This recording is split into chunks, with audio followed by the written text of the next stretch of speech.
cadre de l'opération Rallumer les feux de nos librairies, parrainée par Sylvain Tesson, j'ai le plaisir d'accueillir aujourd'hui à la librairie Saint-Hortense de Rochefort-en-Terre, Karine Inder.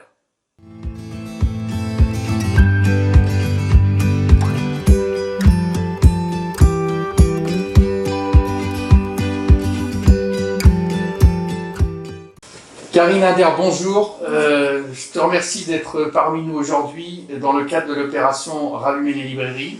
Tu es illustratrice pour la jeunesse et tu habites depuis pas très longtemps à Rochefort-en-Terre. La première question que je voudrais te poser, c'est pour toi, les livres, en quoi c'est important dans la vie? Qu'est-ce que ça représente pour toi? Alors ça représente beaucoup de choses pour moi. Au quotidien, vu que je suis illustratrice, eh bien, c'est le support sur lequel je communique. Donc ça me permet de parler aux enfants via le livre. Donc c'est évidemment très important pour moi. Et puis à titre personnel, c'est aussi un moyen de vivre des grandes émotions, de m'évader, de passer des moments de complicité avec mes enfants. Donc ça a beaucoup de sens pour moi cet objet. Alors, aujourd'hui, on est là pour parler de la réouverture de librairies. En quoi, pour toi, c'est quelque chose d'important de demander la réouverture le plus vite possible des librairies?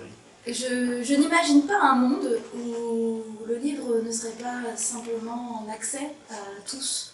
Donc, c'est pas un monde dans lequel j'ai envie d'évoluer. Et pour moi, il est évident que les livres doivent être rapidement disponibles à tous.